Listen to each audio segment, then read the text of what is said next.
ये सारे सवाल जो है ना, ये मेरे हिसाब से मुझे ऐसा लगता है कि किसी दिन मीडिया से भी सवाल करने चाहिए। जो फर्स्ट जनरेशन लॉयर होते हैं उनको ना केसेस मिलते हैं, ना उनको कोई इंटर्नशिप में वो पेमेंट देता। सर इसके लिए आप क्या कहना चाहेंगे? क्योंकि इनिशियली आपको ज्ञान दे देंगे सीनियर्स इतने, पर पैसे नहीं देते। तो उस टाइम पे देश में मुद्दे हर वक्त बहुत, कितनी खबरें तो बनी नहीं जो। और आज के समय में आपको क्या लगता है कि कौन सी पार्टी, राहुल गांधी या फिर मोदी? इसको पार्ट वाइज में आंसर कर दो कि लॉ क्यों करनी चाहिए। अगर आपका इंटरेस्ट है तो डेफिनेटली करनी चाहिए। जो एक्सपीरियंस है लिटिगेशन का, मुझे नहीं लगता कि ये आपको किसी और फील्ड में मिलेगा।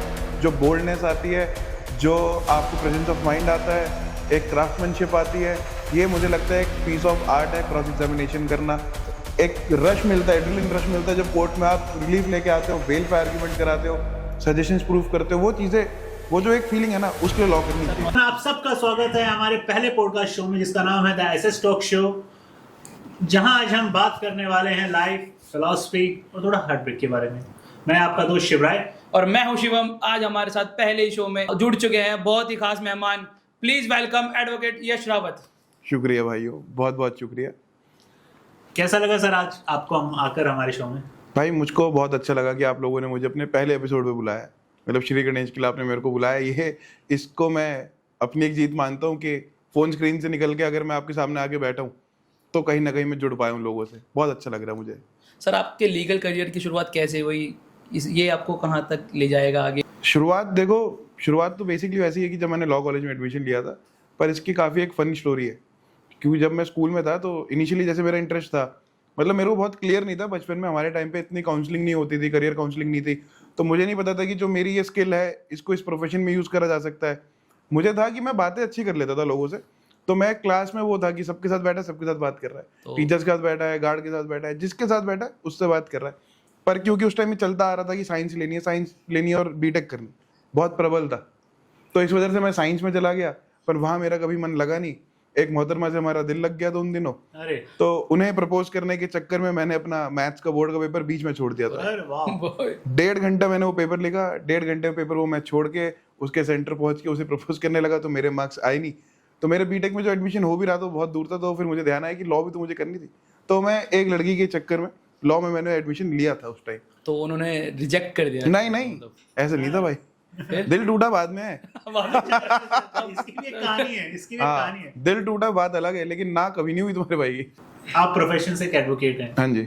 और आप इंस्टाग्राम पे रील्स में अपनी शायरी और फिलॉसफी रखते हैं, तो सर मतलब ये दर्शन आपके जीवन में कैसे हुआ? मेरा ऐसा मानना है कि जो मेरा वर्क है ना, वो मेरी स्ट्रगल है, वो मेरी कहानी है। मुझे उसे दूसरों पे थोपना पसंद नहीं है। कि जैसे जो नए नए वकील हैं कि मैं उन्हें बोलूँ कि नहीं इतनी मेहनत करो, ये करो तभी कुछ होगा। सबका अपना अपना रास्ता है, सबका अपना अपना सफ़र है, सबकी अपनी अपनी मेहनत है, अपनी अपनी स्ट्रगल है। मैं कोई नहीं होता किसी को ये दिखाने वाला कि मैंने ये करा है, मैं 20 घंटे काम करे क्योंकि मेरे सर पे छत नहीं थी, तो भाई तू भी कर, कोई ज़रूरत नहीं है। और दुनिया में मेरा ऐसा मानना है कि आज की तारीख में ना खोखलापन बहुत है, लोगों में स्ट्रेस बहुत है, अपनापन रहा नहीं है, प्यार मोहब्बत है नहीं, रिश्ते ख़त्म से होते जा रहे हैं। तो मेरी कोशिश ये रहती है कि जो भी मैं कंटेंट बनाऊं उसको देख के इंसान को सुकून मिले। सुकून ना भी मिले तो वो रिलेट कर सके, यार ये तो मेरे साथ भी हुआ है। और मेरा ना ज़्यादातर फोकस इस बात पे रहता है कि जो हम लड़के हैं वो एक्सप्रेस नहीं कर पाते चीज़ों को जी, और चुपचाप डील करते रहते हैं। सर फिर आप तो बहुत ट्रोल होते होंगे? नहीं, मुझे नहीं होते, लड़कियां करती होगी कमेंट? लड़कियां तो बहुत नेगेटिव, मतलब लड़कियां तो डीएम भी ऐसे कह देती कि तुम्हें किसने हक दिया कि तुम ऐसे कैसे बोल सकते हो। पर मेरा सबको ये कहना है कि मेरे पेज का नाम है यश की बातें, मेरा नाम है यश, तो मैंने जीवन में जो देखा मैं सिर्फ वो बातें करता हूँ। मैं ये कभी नहीं कहता कि लड़के सारे ठीक हैं या लड़कियां सारी गलत हैं। मेरी हर वीडियो में मैं इस तरह से शुरुआत करता हूँ कि ये सवाल उन लड़कियों से है, क्योंकि करा तो है ही है ना। तो सर हार्ट ब्रेक के ऊपर आप इतनी डीपली बात करते हैं, तो आप कोर्ट में ही देखते हैं या फिर पर्सनल एक्सपीरियंस भी है इसमें कुछ? दोनों तरफ। कोर्ट में तो हार्ट ब्रेक के साथ मुझे ऐसा लगता है कि मेंटल ब्रेकडाउन होता है, वो इंसान इमोशनली बैंकरप्ट हो जाता है। कितने मैट्रिमोनियल केसेस के अंदर मैं देखता हूँ कि वो जो उसकी वाइफ है वो अपने बॉयफ्रेंड के साथ आई है, हाल फिलहाल में ही देखा था उसको म्यूचुअल डाइवोर्स के अंदर जो फोटो लगानी थी वो उसके पति ने पर्स से निकाल के दी है। तो उस आदमी पे क्या बीती वो कभी तो बता नहीं पाएगा ना। तो वो बातें मैं अपने इंस्टाग्राम पे करता हूँ। मुझे लगता है कि बजाय इसके कि मैं सबको लीगल गाइडेंस दूं और अपनी क्लाइंटेज बढ़ा लूं, उससे ज़्यादा बेहतर है कि मैं लोगों के सहारा दे सकूं। ये है मेरा गोल। तो सर जैसा कि जहाँ तक मैंने देखा है इंसान को, तो मुझे लगता है इंसान ने अपने गम को ना अपनी आदत बना ली है। मुझे ऐसा लगता है कि वो उस गम से बाहर नहीं आना चाहता। उस गम को उसने इतनी आदत बना लिया है कि वो चाहता ही नहीं। मुझे ऐसा लगता है कि उसे लगता है कि अगर वो गम उसके पास नहीं होगा तो फिर वो क्या करे, वो मूव ऑन ही नहीं कर पाता। मूव ऑन नहीं कर पाता। उसको होल्ड करना चाहिए, लीव करना चाहिए, उसको समझ में नहीं आ रहा। मुझे लगता है ये इस वजह से होता है कि कंफर्ट आ जाता है। वो लाइन है ना कि pity is the best luxury you can afford, या यस, कि मैं तो बेचारा हूँ, मैं क्या करूँ, आज गर्मी बहुत है, मेरे साथ ये होना था क्या, ये बहुत होता है। तो इंसान ना उसमें कंफर्ट में आ जाता है, और एक वक्त के बाद आपको अपना कंफर्ट बैरियर तोड़ने के लिए एक एक्सटर्नल हेल्प की रिक्वायरमेंट होती है, चाहे वो आपके दोस्त हो, भाई हो, फैमिली हो। इसके अलावा मुझे ऐसा लगता है कि इंसान ना उस दर्द से इस वजह से जुड़ा रहता है कि वो दर्द वो आखिरी कड़ी है जो उसको उस व्यक्ति से जोड़ा हुआ है, जो उसको लगता था कि इसका तो जीवन गुजारना है। सर वो इंसान अपने परिवार, अपने करियर, दोस्ती सब भूल जाता है, तो इसके लिए आप क्या कहना चाहेंगे? ये तो होना लाजमी है, ये तो एक साइकिल है, एक फेज है, हर इंसान इससे गुजरता है। और दूसरे इंसान को किसी की परवाह नहीं है। हाँ, ये भी होता है। और कमाल की बात ये है कि बहुत बड़ा जीवन है भाई, कोई बहुत बड़ी बात नहीं है। आज हम उसमें से जिसे छोड़ा जा रहा है, कल हम उसमें जो छोड़ के जा रहा हो। हाँ सर, और जब हमें छोड़ा जाता है ना, तो हमें लगता है कि सामने वाला इंसान कितना बुरा है यार, इसके अंदर दिल नहीं है, इसके ज़मीर नहीं है, इसके जहन में ये सवाल नहीं आएगा कि मैं मर जाऊंगा, क्योंकि मेरा सही गलत, दीन ईमान, भगवान सब यही तो था। लेकिन क्या मालूम कि वो किस वजह से छोड़ के जा रहा है। उस वक्त तो हम अपना अपना देख रहे हैं। जब हम एक 360 ओवरव्यू देखेंगे, क्या पता जीवन में आगे चल के हम ऐसी जगह खड़े हो जब छोड़ के जाना ही इकलौता रास्ता हो, तो हम वो बनेंगे। तो ये है, कभी कभार अपने सेल्फ रिस्पेक्ट के लिए छोड़ देना चाहिए। हाँ। जैसे कि क्या आपको लगता है कि जब भी हम किसी से ब्रेकअप करते हैं, या फिर अगर दो लोगों में किसी प्रकार का ब्रेकअप होता है, तो उसमें या उनको लड़कर हमेशा अलग होना चाहिए या फिर प्यार से अलग होना चाहिए, उस पर आप क्या कहना चाहेंगे? यार ब्रेकअप शब्द से तो मैं तुम्हें सही बताऊं, मुझे ऐसा लगता है कि ब्रेकअप शब्द इतना एग्जिस्ट नहीं करता है। दिल टूटता है इंसान का, रिश्ता टूटता है, मोहब्बत होती है। जी रिलेशनशिप में और मोहब्बत में फ़र्क बहुत है। जी, ये जो इंसान मोहब्बत करके बैठा है और जब उसको छोड़ा जा रहा है, तो लड़ना झगड़ना वो तो शांत हो जाता है। ऐसा होता है जब आपको दर्द होता है आप चीखते चिल्लाते हो, लेकिन जब आपको इतना भयंकर दर्द है कि आप शांत हो गए हो, तो जिस इंसान ने मोहब्बत करी है, जब उसका दिल टूटता है तो वो सिर्फ शांत हो जाता है। सुना है ज्यादा दर्द में आदमी शांत हो जाता है, सदमा सहन थोड़ा नहीं दर्द होता होता है ना, तो आदमी इंसान रोने लग जाता है, रो के इंसान मन हल्का कर लेता है, लेकिन जब सदमे में जाता है वो किसी से कुछ कह ही नहीं गुम हो पाता जाता है। सर मतलब लड़कियां ऐसा क्यों करती हैं मोस्टली? जैसे अगर देखा जाए तो 100 इन द 70% ब्रेकअप गर्ल्स की तरफ से उनके हाथ में वो पावर ज्यादा है ना, क्योंकि हम ही तो उनके पीछे जाते रहते हैं। हाँ, लड़कों के पास ऐसा नहीं है कि लड़के नहीं छोड़ रहे। मैंने लड़कियों की साइड की भी कहानियां सुनी है। मेरे पेज पे इतनी लड़कियों ने मुझे बताया और उनके साथ बहुत गलत करा है। उन्हें वो लड़कियां सब कुछ करने को तैयार थी, पर वो जो लड़का था वो हरामी निकल गया। तो इसमें जेंडर का इतना रोल नहीं है, क्योंकि हमारे सर्कल में लड़के ज़्यादा है तो हम लड़कियों का ज़्यादा सुनते हैं, जिस सर्कल में लड़कियां ज़्यादा है वो लड़कों का ज़्यादा सुनती है। तरह तरह के इंसान है। और ये सारी बात जो आती है ना कि लड़कियां छोड़ती है, लड़के छोड़ते हैं, मुझे लगता है वो छोड़ता है जिसकी वफा निभाने की औकात ही नहीं है, जी जिसको कभी सिखाया ही नहीं गया कि सामने वाले इंसान की कद्र क्या है। जब उसको वक्त सिखाएगा तब उसको अक्ल आएगी। और जैसा मैंने कहा कि जीवन बहुत बड़ा है, जी। तो घूम फिर के सबके कर्म सबके सामने एक दिन आने हैं। तो पाना आसान है, खोना आसान है, निभाना मुश्किल है। सबसे मुश्किल है। और उसके निभाना बाद मुश्किल है। उन सब चीज़ों के जाने के बाद रह जाना और संभालना उससे ज़्यादा मुश्किल है। जी सर कोई ऐसा आपका कोई केस हो जिसमें आप इमोशनली अटैच हो गए हो, आपको लगा कि यार अब मेरे से इसके लिए फ्री केस लड़ना है या फिर कुछ भी अपना 100% देना हो उसके लिए? 100% तो मैं वैसे भी अपने सारे केसेस में देता ही हूँ, पर एक सर्टेन टाइम के बाद आपको इतनी प्रोफेशनल मैच्योरिटी आई जाती है कि जो आप काम कर रहे हो ये आपका काम है। आपको इस चीज़ को शाम को अपने घर लेके नहीं जाना है। मेरा बहुत क्लियर रूल था इंटर्नशिप से कि 5 बजे के बाद ना मैं काम करूंगा ना काम की बात करूंगा।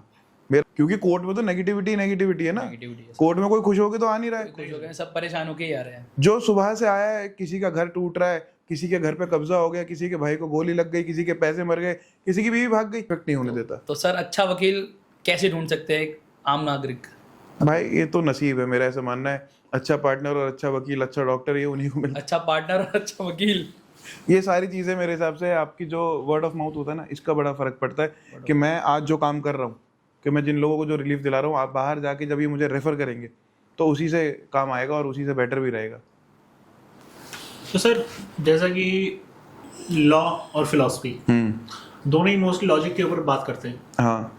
तो दोनों की भाषाएं अलग होती है, तो आप उस चीज़ को कैसे समझाने में, मतलब लोगों को समझाने में समर्थ रहते हैं? मैं कभी किसी को समझाता ही नहीं बैठ के जी। कि मैं लॉ में ये करता हूँ और मैं फिलॉसफी क्यों करता हूँ, क्योंकि मुझे लगता है मेरा काम ही नहीं है समझाना किसी को। मेरा काम है यहाँ ज़िंदगी जीना, मेरा काम है चीज़ों का एक्सपीरियंस लेना, महसूस करना, तो मैं वो कर रहा हूँ। मैंने आज तक कभी बैठ के क्लैरिफिकेशन नहीं दी होगी किसी वीडियो में कि देखो मैंने ये ऐसा कहा, पहलगाम अटैक हुआ था मैंने उस पर कहा कि मैंने एक रिलीजन को ऐसे बोला या नहीं बोला, या फिर जो भी अभी जैसे जो LG की जो नोटिफिकेशन आई थी उसके ऊपर जो प्रोटेस्ट हुआ, मेरी आदत ही नहीं है क्लैरिफिकेशन देने की। मैं अपनी लाइफ का एक्सपीरियंस बताता हूँ, जो मैंने देखा है, जो मेरे साथ हुआ है, और उसमें तोड़ मरोड़ के मैं किस निष्कर्ष पर पहुंचा हूँ वो लाके लोगों के आगे रखता हूँ कि अगर कोई इस दौर से गुजर रहा हो, मेरी बातों से सहमत हो, तो अपने दोस्तों को रील भेज के बता सके कि भाई 19-20 इसी के आसपास हूँ मैं भी। बस ये है। तो सर जो विक्टिम है उनको तो माफ़ कर दिया गया, और जिनके साथ एक्यूज जो जिनके साथ हुआ उन्होंने अपनी FIR लिखवाने की कोशिश करी, बट उनकी FIR नहीं लिखी गई। ये तो काफ़ी कॉमन होता है, अगर आप देखो ना इसको आउटसाइड। अब अगर हम दिल्ली देखें, क्योंकि हम सब अगर डेली प्रैक्टिस करते हैं तो हमें लगता है कि FIR तो पुलिस वाले लिखेंगे कि भाई ये तो उनकी ड्यूटी है, वरना कंप्लेंट हो जाएगी। लेकिन जैसे मैंने दिल्ली के बाहर प्रैक्टिस करी है, मैं देहरादून कोर्ट गया हूँ, गुड़गांव कोर्ट गया हूँ, तो उसके अलावा भी मैं जब मैं बाकी कोर्ट जाता हूँ तो मैं देखता हूँ वहाँ पे इतना ज़्यादा एक प्रॉपर सिस्टम है नहीं। लोगों को ये पता ही नहीं कि अगर पुलिस वाले FIR ना लिखे तो आप कोर्ट में एक कंप्लेंट केस दाखिल कर सकते हैं। कोर्ट में दाखिल हाँ, हम कोर्ट के अंदर कंप्लेंट केस दाखिल कर सकते हैं। वो कंसर्न पुलिस स्टेशन जिस MM की जुरिस्डिक्शन में आता है, वहाँ पे हम एक पिटीशन फाइल करेंगे। उसके अंदर कोर्ट एक स्टेटस रिपोर्ट कॉल करेगी। अगर कोर्ट को लगता है कि रीजनेबल ग्राउंड्स है तो FIR लॉन्च करेगी। अगर नहीं भी लगता है तो उसके अलावा हम कंप्लेंट केस चला सकते हैं। प्री समनिंग, उसमें प्री चार्ज एविडेंस होता है, पूरा प्रोसीजर है उसका अलग से। तो सर अभी जो 26/11 मुंबई अटैक हुआ था उसके ऊपर टेररिज्म पे कैसे रोक लगाई जा सके और उस पर क्या कर सकते यार देखो, 26/11 हो गया, पहलगाम जैसे मैंने बोला ये हो गया, कश्मीर में जो हुआ था, बंगाल में जो हुआ था, साउथ में जो हुआ था, ये सारे इंसिडेंट्स की जब भी हम बात करते हैं ना, तो कहीं ना कहीं हमारे जहन का एक टुकड़ा, हमारा दिल का एक टुकड़ा दुख जाता है। जी सर। है ना, क्योंकि हमारे अपने भाई मरे हैं यार उसके अंदर। ये सर है ना, और ये सिर्फ हमारे देश के ऊपर ही नहीं, एक इंटीग्रिटी के ऊपर, एक आत्मा के ऊपर भी एक ये डेंट था। और रही बात इसकी कि टेररिज्म को कंट्रोल कैसे करें, तो मुझे ऐसा लगता है कि जो लोग जिस पोजीशन पे वहाँ बैठे हैं वो मुझसे they are way more competent than I am. और मैं ऐसा कोई होता नहीं हूँ कि मैं बैठ के बोलूँ कि आप ये करो तो टेररिज्म इसमें कंट्रोल में आ जाएगा। सर, जैसा कि जब ये हमला हो रहा था, जब सिटी स्टेशन पे जब कसाब ने ये सब किया और ओबेरॉय होटल, ताज होटल में ये सब हुआ, तो पुलिस जो थी हमारी उस चीज़ को बार बार कंफर्म क्यों करना चाह रही थी? वो उसको गैंग वॉर क्यों समझ रही थी जबकि वो एक टेररिस्ट अटैक था? अब इसकी बेटर क्लैरिफिकेशन तो वहाँ के कंसर्न ऑफिसर्स ही दे सकते हैं जो उस टाइम पे पोस्टेड थे। जी। मैं बीइंग एन एडवोकेट आपको क्या लगता है? हम बस आपकी राय मेरे हिसाब से अजम्पशन देना ऐसी चीज़ों के ऊपर ठीक नहीं होता, क्योंकि अगर आपको फैक्ट्स की नॉलेज नहीं है और आप एक ऐसे प्लेटफॉर्म पे बोल रहे हो जहाँ पे लोग आपको सुनते हैं, तो बिना प्रॉपर फैक्ट्स के अगर मैं कोई ओपिनियन दे दूँ तो लोगों के मन में, क्योंकि लोग फैक्ट चेक नहीं करते आजकल, लोग देखते हैं कि भाई इसके फॉलोवर इतने, ये बोल रहा है, ये ठीक ही बोल रहा होगा, एक ट्रस्ट फैक्टर चलता है। तो अगर मैं बिना R&D के या बिना प्रॉपर फैक्ट्स के मैं कोई जवाब देता हूँ आज, और लोग उसको सच मान लेते हैं, और उस वजह से कोई किसी पर्टिकुलर पोस्ट की, किसी ऑफिसर की कोई एक इमेज बन जाती है, तो मुझे लगता है वो ठीक नहीं है। तो जो मेरे हाथ की चीज़ें हैं उनमें मैं ठोक के बोलता हूँ, लेकिन मेरा ऐसा मानना है कि जहाँ मेरा बोलना जायज़ नहीं है या फिर जहाँ पे मेरे पास प्रॉपर फैक्ट्स नहीं है जी, वहाँ पे मैं नहीं बोलता हूँ। Okay sir. तो सर ये कास्टिज्म के ऊपर कुछ कहना चाहूँगा। जातिवाद, जैसा कि अब जातिवाद इतना फैला हुआ है हाँ, फैला ऑल हुआ ओवर इंडिया में, मतलब कोई भी अछूत हो, छोटी जाति का हो, वो अपने साथ बैठाते नहीं है, बात नहीं करते। तो इस तरीके से हमारे देश पे क्या प्रभाव पड़ेगा आने वाली जनरेशन को? और बाहर के जो लोग हमारे देश में घूमने आते हैं वो उनको देखकर ऐसे करते हैं कि जब हमारे देश के लोग उन्हें देख ही नहीं रहे तो फिर वो कैसे करेंगे? मुझे लगता है आने वाली जनरेशन को तो इस चीज़ से इतना फर्क पड़ेगा नहीं, क्योंकि मतलब मेजर सिटीज़ की अगर मैं बात करूँ, क्योंकि बाहर अगर आप गांव बिगड़ के अंदर जाओ तो वहाँ ये चीज़ें हैं, कोई डिनाई नहीं कर रहा, लेकिन दिल्ली के अंदर ऐसा नहीं है, इतना ज़्यादा नहीं है। मतलब सर अभी देखा आपने MP में वो मिश्रा जी एडवोकेट है, हाँ, वो चल रहा है। हाँ वो चल रहा है। आप क्या कहना चाहेंगे सर, बीइंग एडवोकेट आप क्या कहना चाहेंगे? कास्टिज्म को लेके भी बोल रहे हैं, वो हर चीज़ को लेके बोल रहे हैं। देखो, सबका अपनी कास्ट के ऊपर वो है कि ये मेरी कास्ट है, मैं इसको बहुत मानता हूँ। जो हमारे कास्ट के अंदर जो ट्रेडिशंस, जो रिचुअल्स फॉलो होते हैं, हम उन्हें मानते हैं। आप एक अलग कास्ट से आते हो, मैं एक अलग कास्ट से आता हूँ। दिक्कत तब आती है अगर मैं अपने बिलीव्स आपके ऊपर सुपर इम्पोज करने लग जाऊँ, कि फोर्सफुली अगर मैं इम्पोज करूँ। ह्यूमैनिटी कुछ नहीं होता। हाँ, ह्यूमैनिटी कुछ नहीं होता, मतलब नहीं, ह्यूमैनिटी होती है। मारपीट के अगेंस्ट हर कोई है, वायलेंस के अगेंस्ट हर कोई है। अगर मैं एक हमारा कॉमन, जैसे ये एरिया हमारा कॉमन है, मान लो जैसे कोर्ट है, कोर्ट वो कॉमन है, उसी केस को देख लो आप। अगर वहाँ पे ये बात आती है कि हम ये एक स्ट्रक्चर खड़ा करेंगे वहाँ पे एक पर्टिकुलर, तो स्ट्रक्चर खड़ा करने के लिए फिर जहाँ से परमिशन चाहिए वो परमिशन आपके पास होनी चाहिए। हर एक चीज़ का प्रॉपर अप्रूवल है ना हमारे यहाँ पे। अगर कोई एक पर्टिकुलर कम्युनिटी किसी अप्रूवल को स्किप कर देती है और on the basis of strength या on the basis of number वो कहते हैं कि इसको ऐसे ही लागू करो, तो अपोज तो होंगे ही होंगे। अगर वो परमिशन के साथ आए या कोई भी परमिशन के साथ आए कि यहाँ पे ये लगना है, डायरेक्शन है, तो उसका तो कोई उल्लंघन कर ही नहीं सकता। नहीं कर सकता। तो या तो आप प्रॉपर प्रोसीजर से चलो। लेकिन वो तो उन्होंने जज साहब पे कुछ ऐसा हमला कर दिया था। अगर अब आप गवाही साहब के उस पे जाते हो कि जो चीफ सीजीआई साहब ने जो कमेंट पास करे थे, इसके दो चीज़ें हैं कि जो सीजीआई साहब के जो कमेंट्स थे, इफ आई एम करेक्ट, कि ask the deity, exact words क्या थे? इफ यू वांट, उनका उनके शब्द थे कि जैसे To कि ask अगर the आपको कहना है तो आप जाके लॉर्ड विष्णु से बात कीजिए, है ना, ask the जैसे deity to वहाँ पे restore जाके itself meditation ना। कीजिए, उनका कहने का ये मतलब था। हाँ, ये लाइंस थी। ये लाइन सी, और जो एडवोकेट का एक्शन था, उन्होंने अपने जूते निकाले। तो एक सीजीआई जो इतने हाँ। बड़े सबसे बड़े पद टॉप पे पोस्ट बैठे है, हैं, टॉप टॉप पोस्ट है इंडिया में से, हाँ। किसी भी एमपी देश के में, लोगों क्योंकि की बात है सर ये। हाँ। तो इसमें देखो, अगर आप मुझसे ये पूछ रहे हो कि जो एक कमेंट था क्या ये गलत था कि क्या ये सही था, देखो मेरे सेंटिमेंट्स तो हर्ट हुए थे इससे, जी क्योंकि मैं डिवोटी हूँ लॉर्ड विष्णु का, मैं अपने धर्म में बहुत मानता हूँ, और मुझे ऐसा लगता है कि अगर मेरे धर्म की कोई प्रतिमा टूट रखी है और उसके ऊपर इस तरह का कमेंट आता है तो मुझे बुरा लगेगा। तो सर आप आने वाले फ्यूचर में कभी पॉलिटिकल पार्टी के साथ जुड़ना चाहेंगे?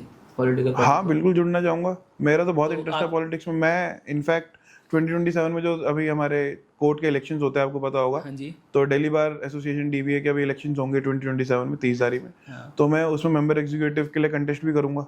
तो आपको किस पार्टी पसंद, जो पार्टी पसंद हो, कौन सी पार्टी पसंद है सर आपको? किस पार्टी से लड़ना चाहेंगे अगर आप पॉलिटिकल पार्टी से स्टार्ट करते हैं? देखो, इसको तो मैं एक प्रैक्टिकल इसके फैक्टर्स कंसीडर करूंगा उस टाइम पर। अगर मुझको, क्योंकि पहली बात तो इतनी इजीली तो आपको टिकट मिलेगी नहीं, जी उसके लिए एक छवि होनी जरूरी है। ये एक मन में इच्छा है, जरूरी नहीं है कि ये पूरी हो या ना हो, क्योंकि इसमें इशू मेरे साथ सबसे बड़ा ये है कि मैं पॉलिटिकली बहुत न्यूट्रल रहता हूँ। मेरा ऐसा मानना है कि पहले मैं अपनी रोटी कपड़ा मकान सॉर्ट कर लूँ, उसके बाद मैं ये सब देखूंगा। और आज के समय में आपको क्या लगता है कि कौन सी पार्टी, राहुल गांधी या फिर मोदी, आपको क्या लगता है कि कौन सी पार्टी बेस्ट है? बेस्ट तो मुझे लगता है कोई भी नहीं है। मुझे नहीं लगता कि कोई, मैं एक ऐसी सरकार का नाम ले सकता हूँ कि जिसमें सिर्फ फायदे ही फायदे, प्रोज एंड प्रोज है और कोई कौन सही नहीं, या मैं ऐसी सरकार का नाम ले दूँ जो एकदम फेलियर है। हर सरकार ने कुछ ना कुछ करा है। कांग्रेस आधार कार्ड लेके आई थी उस टाइम पर, आरटीआई कांग्रेस लेके आई थी उस टाइम पर। और मैं बीजेपी की बात करता हूँ तो मैं गाजियाबाद साइड बहुत रहा हूँ, एक दासनगर के इलाका में उस साइड बहुत रहा हूँ। क्राइम कम हुआ है, ब्राइबरी कम हुई है, गवर्नमेंट ऑफिसर्स टाइम पे आने लगे हैं। तो ये कह देना आंख बंद करके कि बीजेपी तो बेस्ट है और कांग्रेस नहीं, ये लाजमी नहीं है, या कांग्रेस बेस्ट है बीजेपी नहीं। आम आदमी पार्टी की अगर आप बात करो, अब ये पेपर लीक चल रहा है, कभी एसएससी का, कभी कुछ जॉब की क्राइसिस। सर ये सारे मुद्दे तो हमेशा हमारी सोसाइटी में रहे हैं। अब बात सारी ये है कि इनको अब हाईलाइट करके छुपाया क्या जा रहा है। तो अब जिस टाइम पे पेपर लीक चल रहा था उसी टाइम पे ये भी चल रहा था, जो एलजी साहब की नोटिफिकेशन आई थी कि पुलिस वाले जो हैं पुलिस स्टेशन से गवाही दे सकते हैं, इन्होंने सारे दिल्ली के पुलिस स्टेशन को डेजिग्नेटेड प्लेसेस बना दिया था। हाँ जी, इस चीज को भी हाईलाइट नहीं कर रहे थे। नहीं कर रहे थे, तो फिर वकीलों ने हड़ताल करी, तब जाके हड़ताल करने के बाद भी मीडिया कवरेज नहीं थी उसकी इतनी। मीडिया कवरेज नहीं थी। और अगर आप इस चीज पे ध्यान देना, आप अच्छा, आपके हिसाब से इसका क्या कंक्लूजन निकला था लास्ट, क्या अपडेट आप लोगों के पास इसका?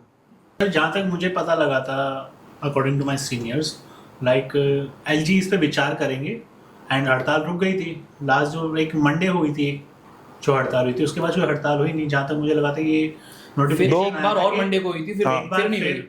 ये नहीं हुआ था। जी जब नोटिफिकेशन पास हुई थी तो कोऑर्डिनेशन कमेटी ने 48 आवर्स दिए थे कि आप इसको विड्रॉ करो, क्योंकि लास्ट ईयर भी सेम हुआ था और ये फेयर ट्रायल के अगेंस्ट है। अभी मैं उसके इतने फैक्ट्स मेरिट्स पे नहीं जाता हूँ कि अगेंस्ट क्यों है, अभी क्या हुआ था मैं उस पर रहता हूँ, ठीक है। तो जब ये हड़ताल हुई तो मीडिया कवरेज इतना नहीं मिला था फर्स्ट टाइम उस पर। उसके बाद जब होम मिनिस्टर साहब से बात हुई कि हम उसके ऊपर विल कंसिडर ऑल दिस, ठीक है, और हम इसे वापस ले लेंगे, पर उन्होंने वापस नहीं लिया।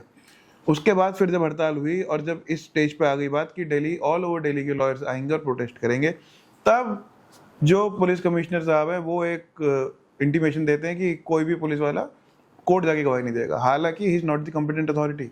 एलजी की नोटिफिकेशन है तो एलजी साहब को ही विड्रॉ करनी थी with the consent of the president. जो होता है वो तो यही होता है। यही होता है सर। तो इन्होंने इस तरफ घुमा दी चीजें। उसी टाइम पे एसएससी पेपर लीक भी चल रहा था। तो जो बातें घुमाती है बेसिकली। ये देश में मुद्दे हर वक्त बहुत है, कितनी खबरें तो बनी नहीं जो पहुंच ही नहीं पाई लोगों तक। हाँ, पहुंच देश के किस हिस्से में क्या चल रहा है, ईस्ट में क्या चल रहा है, कितनी डिस्क्रिमिनेशन चल रही है, लोगों के साथ कितनी मारपीट हो रही है, ये सारी चीजें जो है ये मीडिया के पार्ट पे आती है। मणिपुरम का केस कोई दिखाई नहीं रहा था। कोई नहीं दिखाएगा, कोई दिखाएगा भी नहीं, नहीं दिखा रहा था। नहीं दिखाई जाती ये चीजें। ये मीडिया को जितना कंट्रोल कर रखा है चीजों ने, तो ये मीडिया के ऊपर ये सारे सवाल जो है ना, ये मेरे हिसाब से मुझे ऐसा लगता है कि किसी दिन मीडिया से भी सवाल करने चाहिए कि ये चीजें क्यों नहीं आई हैं, और ये चीजें तभी क्यों आती हैं जब एक चीज को छुपाने के लिए दूसरी चीज आप दिखा रहे हो। एसएससी वाले में टीचर्स के साथ इतनी मारपीट हुई, हाँ, तो उसके ऊपर क्यों किसी का ऐसा बयान नहीं आया कि नहीं हम इनकी तरफ से खड़े होंगे? कोई वहां जाके खड़ा क्यों नहीं हुआ? कोई पार्टी खड़ी नहीं हुई। नहीं खड़ी हुई कोई ना। पार्टी खड़ी नहीं हुई। तो ये सारी चीज़ें हमारे देश में हर वक्त पे रही हैं। अब ये दिखाने वालों के ऊपर रहा है कि उन्होंने क्या छुपाना है और क्या दिखाना है, किस तरह से करना है। सर फर्स्ट जनरेशन लॉयर के लिए आप क्या कहना चाहेंगे? उनको लॉ क्यों करनी चाहिए, और वो कर भी रहे हैं तो फिर किस बेसिस पे कर रहे हैं? लॉ तो इसलिए फ्यूचर करनी में बहुत सारे एडवोकेट्स बन रहे हैं, और जो फर्स्ट जनरेशन लॉयर होते हैं उनको ना केसेस मिलते हैं, ना उनको कोई इंटर्नशिप में वो पेमेंट देता। सर इसके लिए आप क्या कहना चाहेंगे? क्योंकि पेमेंट मिल नहीं रही है, बच्चे अपने पूरा 100% दे रहे हैं। इस बात से तो मैं बहुत एग्री हूँ। पेमेंट मुझे खुद को नहीं मिली थी, मुझे मिलते थे मैं 2016 से इंटर्नशिप कर रहा था, 29 का एनरोलमेंट था, उसके बाद भी मुझे दिन के 200 रुपये मिलते थे। और मुझे इतना अजीब लगता था कि मिनिमम वेजेस एक्ट के हिसाब से हम कोर्ट में मेंटेनेंस बंधवा के आ रहे हैं और हम उससे कम कमा रहे हैं। तो इसको पार्ट वाइज में आंसर करता हूँ कि लॉ क्यों करनी चाहिए। अगर आपका इंटरेस्ट है तो डेफिनेटली करनी चाहिए। जो एक्सपीरियंस है लिटिगेशन का, मुझे नहीं लगता कि ये आपको किसी और फील्ड में मिलेगा।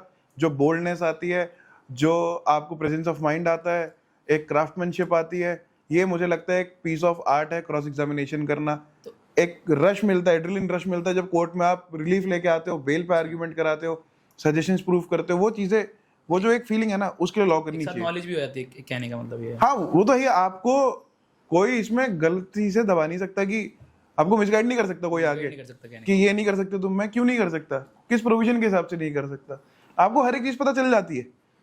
तो सर आप इसके लिए कोई शायरी? मैंने एक बार, मैं आपको बताऊं, ये 2019 की बात है और 2020 की बात है, बल्कि कोविड से जस्ट पहले की बात है। अब क्या था, मेरे साथ के लोगों ने बीटेक वगैरह करी थी, तो उनका 4 साल का कोर्स था, मेरा 5 का था।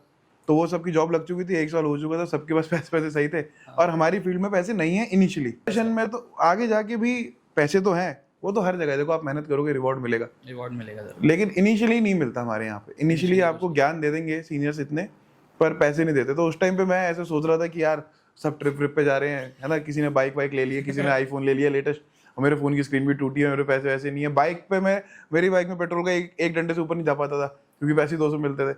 उस टाइम मैंने इस पे लिखा था फर्स्ट जनरेशन के लिए कि पेशे से वकील हूँ, नाम के आगे दुनिया साहब लगाती है, दिन भर कोर्ट से कोर्ट भटकता हूँ, तब जाके मेरी जेब को सांस आती है। और क्लाइंट को बस सीनियर काउंसिल चाहिए, क्योंकि हम आजकल के बच्चों को कहाँ वकालत आती है। और जान लगा देता हूँ हर एक केस में, पर मेरी मेहनत कहाँ किसी को नजर आती है। ख्वाहिशों का गला घोट कर चलता हूँ, कि ख्वाहिशों का गला घोट कर चलता हूँ, ज़रूरतों को पैरों तले कुचलता हूँ, तब जाके मेरी बाइक कोर्ट तक पहुँच पाती है। मैं कर लूँ चाहे कितनी कश्मकश, मेरी दुविधा कहाँ इस समाज को नजर आती है। और इस पर ये जालिम दुनिया मेरा कुछ यूं मजाक उड़ाती है, पेशे से वकील हूँ, नाम के आगे साहब लगाती है। तो सर बेसिकली मैं ये पूछना चाहता हूँ कि जैसे कि अब लड़का है, वो अपना 100% दे रहा है, वो उस लड़की को अपने घर पे भी लेके जा रहा है, घर पे उसके बारे में बता रहा है, उसको अपना बिजनेस पार्टनर बना रहा है, साथ ही साथ मतलब उसको अपनी ज़िंदगी मान चुका है, फिर भी वो लड़की उसको छोड़ के किसी और के पास जा रही है। तो ये लड़का वो सहन नहीं कर पा रहा, क्या करा जाएगा इसमें? उसको एक्सेप्ट ही करना पड़ेगा, एक्सेप्ट करना पड़ेगा। देखो, अगर आप इसको वैसे देखो कि ये चीज़ कोई लड़का किसी लड़की के साथ करे, तो लड़की तो सेक्शन 69 BNS में केस फाइल कर सकती है, FIR कर सकती है। अब आप उसको एक बार को हटा भी दो कि अब एक हम इंसान के नाते बात करते हैं कि उसका दिल इतना दुख गया है कि अब वो कुछ नहीं कर पा रहा है, उसका काम सफ़र कर रहा है क्योंकि मेंटली वो ठीक नहीं है, दिल टूटा हुआ है। पर क्योंकि लड़का तो किसी से कुछ कह नहीं पा रहा है, घर वालों की उम्मीद है, उनके आगे तो रो नहीं सकता, दोस्त यारों में कहेगा तो उन्हें इतनी परवाह नहीं, क्योंकि लड़कों में ये चलन है ही नहीं कि बैठ के बात कुछ नहीं होता, लड़के एक दूसरे का मजाक उड़ाते हैं। हाँ, और कि देख रो रहा है। और इन सब का क्या है कि ये सारी चीजें अल्टीमेटली मिलके उसका बिजनेस पे भी इफेक्ट करेंगी, बिजनेस पे इफेक्ट करेगी, बट वो पार्टनर हो चुकी है फिर भी। अब जिसने बेवफाई करनी है, जिसके जहन में बेवफाई है, जो धोखेबाज है, वो लड़का उसको माफ भी कर दे, फिर भी वो लड़की कभी किसी की नहीं माफ नहीं करना चाहिए। मुझे ऐसा लगता है कि आपको खुद को माफ करना चाहिए, खुद को माफ करना चाहिए कि मैंने बहुत वक्त लगा लिया, मैंने गलत इंसान पे लगा लिया, अब वो इंसान जा चुका है, उसे जाने देना चाहिए। इस पे ना राकेश तिवारी साहब हैं, उनकी भी 4 लाइनें बहुत फिट है कि हम कहानी के नायक क्यों नहीं बने, ये सोच के हम उदास बार बार होते हैं, पर कुछ कहानियां हमारे लिए नहीं होती, हम उनके महज किरदार होते हैं। तो ये बहुत फिट है इस पे कि बहुत अच्छी लाइन है सर। मुझे लगा कि ये मेरा जीवन है, हाँ। मैंने सब करा, मेरी नीयत साफ थी, मैंने सब कर लिया, इससे ज्यादा मैं कर नहीं सकता था। मुमकिन तो छोड़ो, नामुमकिन की तक की मैं तैयारी कर चुका था, मुमकिन इसके आगे कुछ नहीं था, कुछ नहीं था सर। ठीक है, अब मैंने सब कर लिया। अब अगर वो शख्स चला गया है तो अब मुझे खुद को माफ करना होगा कि अब कि यह शब्द जाने दे, अब हो गया, कोई बात नहीं। इसमें लगेगा वक्त बहुत सारा, इसमें एक दुनिया की कोई सलाह कभी काम नहीं आएगी कि 10 दिन तो तू उसे जानता था, तू 2 साल से रो रहा है। जितना वक्त लगना है उतना वक्त लगेगा, जब तक आपका दिल जख्म नहीं भरेगा वो नहीं आगे बढ़ेगा। चाहे आप जिम कर लो, चाहे आप काम में झोंक लो, चाहे आप नशे में घुस जाओ, चाहे आप दुनिया जहाँ की दौलत कमा लो, इन सब चीज़ों के साथ बस होगा ये कि पहले आप खाली दुखी थे, अब आप बॉडी बना के दुखी हो, अब आप पैसे कमा के दुखी हो, आप नशे करके दुखी हो, दुखी दुखी रहोगे। उसका ट्रीटमेंट अलग है, उसमें वक्त लगता है। उसमें जैसे होता है ना, आपके हाथ पे घाव हो गया, हाँ। आपने मरहम लगा ली, दवाई लगा ली, बैंडेज लगा ली, ठीक हो गया। तो जब ये दिल पे जख्म ही तो है, तो ये कैसे ठीक होगा? इसकी दवा क्या है? इसकी दवा है affection, attention, efforts, work, laughter. तो ये सब आपको खुद जाके ढूंढना पड़ेगा। वो जिस कमरे में बंद कर रखा है खुद को, उसे बाहर निकालना पड़ेगा। अपने लोगों में उठना बैठना पड़ेगा। उन लोगों के साथ बैठोगे, पहले भले ही आप कुछ ना कहो, उनके साथ बैठ के, अपने लोगों के साथ बैठ के वैसे ही ऐसी बातें हो जाती है कि इंसान हंसने लगता है। हाँ जी। और ये बातें आपको कहीं ना कहीं, मुझे ऐसा लगता है कि लड़कों को अब करनी शुरू करनी चाहिए कि मैं इस दौर से गुजर रहा हूँ, ये चीज़ मुझ पर हावी है, मेरे पे घर की ये जिम्मेदारी भी है, मुझे अपना फ्यूचर भी देखना है, करियर भी बनाना है। तो ये बातें जब हम करेंगे और इसको सुनेंगे, मजाक उड़ाने के लिए, जवाब देने के लिए, ये कहने के लिए नहीं कि मैंने तो कहा ही था वो तेज है, इसके लिए नहीं, इस चीज को इसलिए सुनना है कि समझे कि वो किस दौर से चल रहा है, किस दौर से गुजर रहा है। कभी मानते नहीं, वो तो मजाक ही उड़ाते हैं हमेशा। नहीं देखो, मजाक तो उड़ाते इनिशियली, मुझे ऐसा लगता है कि होता है ये लड़कों में, क्योंकि ना ये हमें सिखाया गया कि हंस के टाल दो कि चीजें ठीक हो जाएंगी, चल चल हंस लिए, थोड़ा मजाक उड़ाई, लेकिन अंत में चाहे लड़का एक ही लाइन बोले पर वो बोलता दिल से अपने भाई को कि भाई तू चिंता मत कर, मैं खड़ा हूँ। हाँ, बोलता है। उसी वो जो एक लाइन है ना, वो डेप्थ रखती है। हम लड़कों को कभी सिखाया नहीं गया, हम पे इतना टाइम को भी किसी ने दिया ही नहीं कि हम सिचुएशन पे सॉरी अपना एक्सप्रेस कर सके। हमें बताया गया फिक्स कैसे करनी है चीजें, कि भाई इसका घर टूट गया तो चलो जल्दी सामान लो, इसका घर बना दो, इसका झगड़ा हो गया तो थाने पहुंच जाओ, इसकी गाड़ी का एक्सीडेंट हो गया तो ठीक करा दो। ये बैठ के कभी हम नहीं बोल पाते लड़कियों की तरह कि अरे तेरा घर टूट गया, मुझे बहुत बुरा लगा, ये दीवार टूटी, इसमें तो बहुत अच्छा पेंट था। ये लड़कों को दिमाग वायर्ड ही नहीं इस तरह से। हमारा दिमाग, हमारी सोचने की जो पैटर्न है वो इसी तरह से कि हमें प्रॉब्लम फिक्स करनी है। तो इस वजह से हम उसको ये बोलते हैं कि उसको छोड़ दे, इस तरफ ध्यान मत लगा, तू जिम चले जा, तू घूमने चल, तू ये कर, तू वो कर, तू स्पोर्ट्स खेल। कोई ना कहीं दोस्त बहुत साथ देते हैं इस चीज में। दोस्त साथ देते हैं, मेडिसिन एक तरीके की। मेडिसिन है, पर गलती उस दोस्त की भी तो नहीं है, वो भी तो लड़का ही है, वो भी तो किसी से नहीं कह पा रहा ना। हाँ, तो ये आपको इनिशिएटिव लेना पड़ेगा। जैसे मैं अपने पार्ट पे ये करता हूँ कि मेरे अगर किसी दोस्त का दिल टूटा है तो उसका जाके बैठ जाता हूँ कि भाई तू बता, आपने मूव ऑन कैसे किया था? भाई मुझे तो बहुत साल लगे, मैंने तो बहुत एक अरसा मैं तो रोता ही रहा, मतलब ऐसे आंसुओं से नहीं, फेसबुक के स्टेटस पे, व्हाट्सएप के स्टेटस पे, ये जो मेरा पेज है, स्टेटस ही लगाते हैं आज के टाइम, जो मेरा ये पेज है इंस्टाग्राम का, ये मैंने तब बनाया था कि मैंने सोचा था मैं एक दिन 100 शायरी लिख दूंगा। 100 शायरी? हाँ, ऐसे मैंने लिख दी, मैंने 100 से बहुत ज्यादा कर दी, पर मैंने लिखा था, सोचा था कि मैं 100 शायरी लिख के डाल दूंगा, और एक दिन ये देखिए इसको लगेगा इसने मेरे 100 शायरी लिख दी तो शायद कुछ महसूस हो। फिर वो 100 की 200 300 500 कितनी हो गई, फिर वो लिखते लिखते, रील्स पे बोलते बोलते, लोगों से मिलते मिलते मेरा मन हल्का हो गया। वो जितनी भी आप बातें बोलते हैं वो सारा सब सच है। सो ना जिस वीडियो में मैं कहता हूँ कि आज मैंने केस देखा, वो केस मैंने देखा होता है, उस केस के अंदर इस तरह की चीजें हुई होती हैं। उसको देख के कभी कभी ऐसा होता है कि मैं कहीं से गुजर रहा हूँ, कोई दो लोग बात कर रहे हैं, उन दो लोगों ने कुछ ऐसा बोल दिया जो वो सेंटेंस, वो शब्द आपको वक्त में पीछे ले जाते। तो आपको किसी परफ्यूम की स्मेल आ गई, आप वक्त में पीछे चले जाते हो कि यार कोई गाना आपने सुन लिया कि तो मैं स्कूल में सुना करता था।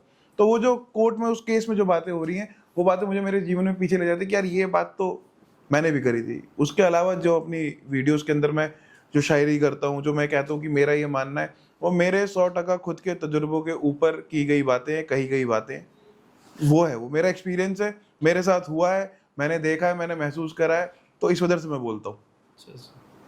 तो सर, जैसा कि मुझे ऐसा लगता है कि बॉयज में भी एक फेमिनाइन होता है। हाँ, होता है। तो उस चीज़ से उसको बेसिकली बताना उसके पेरेंट्स का काम होता है। तो इंडिया में ऐसा देखा जाए तो बहुत कम लेवल पे ऐसा अब तो आ रहा है, पर धीरे धीरे नहीं, न्यू जनरेशन को तो हम बताएंगे क्योंकि अब विकास हो रहा है धीरे धीरे, तो हम लोग तो बताएंगे। पहले के लोगों ने ऐसा क्यों नहीं किया, उसके बारे में क्या कहना चाहेंगे? पर अगर आप इससे एक जनरेशन और पीछे देखो, तो जो हमारे पेरेंट्स ने हमारे लिए किया, उनके पेरेंट्स ने तो वो भी नहीं करा उनके लिए। नहीं किया। तो ये चेंज तो हर जनरेशन में आता है, जो अपने पार्ट पे जितना चेंज ला सकता है वो उतना करता है। उस टाइम पे इतनी अवेयरनेस थी नहीं, जब हम सब स्कूल में थे, जब मैं स्कूल में था, तब ये मेंटल हेल्थ का कॉन्सेप्ट था ही नहीं। तो किसी की खराब भी होगी तो हमें पता कैसे चलेगा। तो आज है, आज अवेयरनेस है, आज एक्सेसिबिलिटी है, आज इंफॉर्मेशन देखना बहुत ईजी है। आज लोग बात कर रहे हैं, लोग सेंसिटिव हो चुके हैं, लोग ऑफेंस ले रहे हैं चीज़ों पे, पहले नहीं होता था। तो उस टाइम पे जो बेस्ट हो सकता था हमारे माँ बाप ने वो करा हमारे लिए। अब हमारी समझ के हिसाब से जो बेस्ट हो सकता है हम वो कर रहे हैं। हमारे माँ बाप के टाइम पे एक कमाने वाला 4 खाने वाले होते थे। हाँ। उनका ये था कि भाई काम करना है। जाकिर खान साहब की एक लाइन सुनी थी, उन्होंने पता नहीं किसी को कोट करा था या क्या था, जरूर सर, पेश उन्होंने कहा था कि भाई मरे बल घटे, कि हाँ। कितने हो, ताकत जाना। आती है ना भाई बहनों से आ जाना, आ कि जाना। कितने हो, आ जाना, कि भाई मरे बल घटे, बाप मरे छत छत हटे। जाए। अब जो है सर्दी जुकाम बरसात आंधी सब तुम्हारे सर है, कि भाई मरे बल घटे, बाप मरे छत हटे, और जिस दिन मरेगी माउड़ी सारा जग सूना पड़ जाएगा। कि उस दिन समझ आएगा कि दुनिया कितनी छोटी है, कहीं जाके मुंह छुपा के रो भी नहीं सकते। हाँ जी सर। कि आज तो चाहे कुछ हो जाए, माँ की गोद में जाके सर रख लो, सुकून मिल जाता है। जब वो गोद ही नहीं रहेगी ना, तो जब ये रिश्ते नाते नहीं रहेंगे, और जब हम इनकी कदर नहीं करेंगे, अपने भाई बहनों की, अपने माँ बाप की, अपने रिश्ते नातों की, और जब हम अकेले खड़े होंगे, तब हमें ये महसूस होगा कि हमने क्या खो दिया, और क्या पाने के लिए ये नोट कागज के टुकड़े, ये तो यहीं रह जाने हैं। यहीं रह जाने सर। अकेले रहने से बेहतर है आप सबके साथ खुश रह लो। सर आपकी लाइफ में सुकून किस चीज़ को कहते हैं? सुकून क्या होता है? Peace, what is peace? सुकून मेरे हिसाब से ये है कि आप अगर अकेले बैठे हो तो आपका मन विचलित नहीं है कि यार मेरे पास ये नहीं है, काश नहीं है आपके जीवन में, व्हाट इफ नहीं है। जब आप सोने जा रहे हो तो सोने से पहले आपका मन उदास नहीं है। ये चीज़ मेरे लिए सुकून है कि मैं सुबह उठा हूँ, मेरे घर वाले मेरे आसपास है, सब खुश हैं, शाम को ऑफिस से आके अपनी माँ के पास बैठा हूँ, अपने पापा के पास बैठा हूँ, हंसी मजाक चल रहा है, वो मेरे लिए सुकून है। मेरा परिवार स्वस्थ रहे, वो सुकून है। बेसिकली कहने का मतलब है जिस चीज़ से करने से आपका परिवार खुश हो, वो सुकून है। हाँ, सबके लिए अलग अलग हो सकते हैं सुकून। किसी को लगेगा कि मुझे पैसे ज़्यादा कमाने, तो वो सुकून है। किसी इंसान के लिए पार्टियां करना सुकून होगा, किसी के लिए कोई गाड़ी तेज चलाना, एड्रेनलिन रश, वो सुकून होगा। हाँ। मेरे लिए सुकून है कि मेरा घर परिवार, मेरे रिश्ते नाते, और एक कंटेंट फीलिंग कि ठीक है। बाकी मेरा एक क्वेश्चन है कि जो पेरेंट्स अपने बच्चों पर प्रेशर डालते हैं कि हाँ तुम यही करना चाहिए, तुम्हें एक सीए हूँ, then you have to be a CA, so उस पर आप क्या कहना चाहिए? मुझे ऐसा लगता है कि वो प्रेशर इस वजह से डाला जाता है कि आपकी सक्सेस के चांसेस 100% है उसमें। मतलब माँ बाप उन आपको परेशान नहीं देख सकते, वो गरीब नहीं देख सकते, कहने का मतलब है। सही लाइन है ये एकदम। आप जैसे, अब मेरी प्रैक्टिस है, मैं आज से जब मेरा बच्चा 20-22 साल का होगा आगे चल के, तो उस टाइम तक मेरी कितनी बड़ी प्रैक्टिस होगी, तो मैं सोचूंगा ये सब तो मेरा ही है। किस काम का है फिर, अगर वो लॉ नहीं कर रहा है। हालांकि फोर्स नहीं करना चाहिए, आपको एक इंडिविजुअल लाइफ है। Sir before we wrap up, तो मैं कहना चाहूँगा आप जो हार्ट ब्रेक लोग हैं जिनका अभी भी ब्रेकअप हुआ है, उसके लिए आप एक कोई शायरी कहते हैं? मैंने अपने एक और पॉडकास्ट में ये सुनाई थी, मैं आपको एक दो शायरी सुनाता हूँ। ये जो शायरी नहीं आपको दिख भी जाएगी, इसे सुनाई नहीं देगी, आप इसे विजुअलाइज कर सकते हो। आखिरी मुलाकात पे, ये मेरी बहुत पसंदीदा शायरी है, और ये 16 नवंबर 2019 की घटना के ऊपर है कि सब खत्म होने के बाद एक आखिरी बार मिलने को बुलाया था। मुझे याद है मैं उस दिन दफ्तर बीच में छोड़ कर आया था, तुम प्लेटफॉर्म के उस पार खड़ी थी, मैंने आज भी तुम्हारी दी हुई घड़ी पहनी थी, तुमसे गले लगाने को तुम्हारे पास जब मैं आया था, अब हम साथ नहीं यश, तुम्हारी नज़रों ने यही बतलाया था। हवाएं तुम्हारी जुल्फ़ों को तुम्हारे चेहरे के आगे ला रही थी, उन्हीं जुल्फ़ों को अपनी उंगलियों से पीछे करने को जहाँ मेरी जान जा रही थी। मैंने सब पलों को, सब बातों को शुरू से दोहराया था, मुझे याद है उस दिन तुमने मुझे आखिरी बार हाथ से खिलाया था, और हंसते हुए विदा लेना चाहती थी तुम, इसलिए अपने रोते चेहरे को तुम्हारी हसीन बाहों में छुपाया था, कि मुझे आज भी मुँह ज़बानी याद है वो दिन जब सब खत्म होने के बाद एक आखिरी बार मिलने को बुलाया था। बहुत बढ़िया सर, बहुत खूब सर। Lastly what next? क्या आपके फॉलोअर्स के लिए कोई नया प्रोजेक्ट, क्या कोई प्लान? मैं एक नॉवल लिख रहा हूँ, तो मैं उसका फर्स्ट ड्राफ्ट अभी मतलब ऑलमोस्ट स्टार्ट कर रहा हूँ मैं उसको। उसके 2 पार्ट है बेसिकली। पहले मैं स्टार्ट कर रहा हूँ, जब मैं कोर्ट आया 30 जून 2016 को मैं कोर्ट आया था, तो मैं वहाँ से स्टार्ट कर रहा हूँ कि था क्या। तो मेरा गोल तो ये पता नहीं वो होगा नहीं होगा, कब होगा, कैसे होगा, वक्त लगेगा, क्योंकि बहुत सारे फ्रेंड खुल रखे। मेरे को इंस्टाग्राम भी मैनेज करना है, मुझे अपनी प्रैक्टिस भी मैनेज करनी है, और मुझे आगे जब इलेक्शन की तरफ ध्यान लगाना है, तो मैं बहुत ज़्यादा व्यस्त हूँ। पर मैं इसमें मेहनत कर रहा हूँ। मैंने 1 साल की स्टोरी लिख ली है 2016 से 17। टाइटल मैंने अभी डिसाइड नहीं करा है, पर मोस्ट प्रॉब्ली ऐसे होगा कि यश की बातें कवर, उसके अंदर चैप्टर 1 कुछ एक नाम डालेंगे, उस तरह से करेंगे। सर बिल्कुल सर। सर क्या ज़बरदस्त शुरुआत हुई है, हमारे पहले ही पॉडकास्ट में आप आए हैं, और हम बहुत ही ज़्यादा खुश हैं आपको देखकर अपना गेस्ट फर्स्ट शो में। थैंक यू भाई, ये बहुत अच्छा लगा सर आपसे मिलकर। मुझे भी भाई, और उम्मीद करते हैं हम आपको फिर से। हाँ मैं भी बुलाएंगे चाहता हूँ जरूर। भाई, मैं भी चाहता हूँ कि आपका चैनल बहुत ग्रो हो और बढ़िया आपका चैनल चले, और आप लोग मुझे फिर से बुलाएं और हम लोग फिर से मिले। बिफोर वी रैप अप, मैं ये कहना चाहता हूँ कि मुझे बहुत अच्छा लगा कि मुझे आप लोगों ने बुलाया, कि मैं अपनी बातें रख पाए, वही बातें जो मैं अपने ग्रुप में कभी करा करता था, या मैं जिसके लिए मैंने ये पेज बनाया था मैं उससे कहा करता था कि ये देखिए शायरी, ये सारी शायरियाँ मैंने उसे पढ़ के सुनाई थी, उन्हें लिख के दिखाई थी। अच्छा। तो आज जब मुझको एक मंच मिलता है, एक प्लेटफॉर्म मिलता है कि मैं ये बातें कह सकूँ, कि लोग मेरी बातें सुने, तो मैंने उसको एक बार कहा था कि तुम देखना एक दिन सब सुनेंगे, और आज सब सुन रहे हैं, तो मुझे बहुत अच्छा लगता है कि मुझे कोई मंच पे बुला और मुझे लोग सुन रहे हैं। तो ये मेरे लिए बहुत मेरी पर्सनल विन है, इसको मैं एक्नॉलेज करना चाहूँगा यहाँ पे। Thank you guys for having me. Thank you sir, आप हमारे शो पर आए, हमें बहुत अच्छा लगा, आपने अपना कीमती वक्त हमें दिया। और जैसा कि दर्शकों आप देख सकते हैं, एडवोकेट यश साहब ने इतनी सारी बातें की जिन्होंने लव, लॉ और लाइफ को एक साथ जोड़कर हमें प्रस्तुत किया। हम मिलेंगे नेक्स्ट एपिसोड में नए गेस्ट के साथ। तब तक के लिए हम आप सबसे विदा लेते हैं।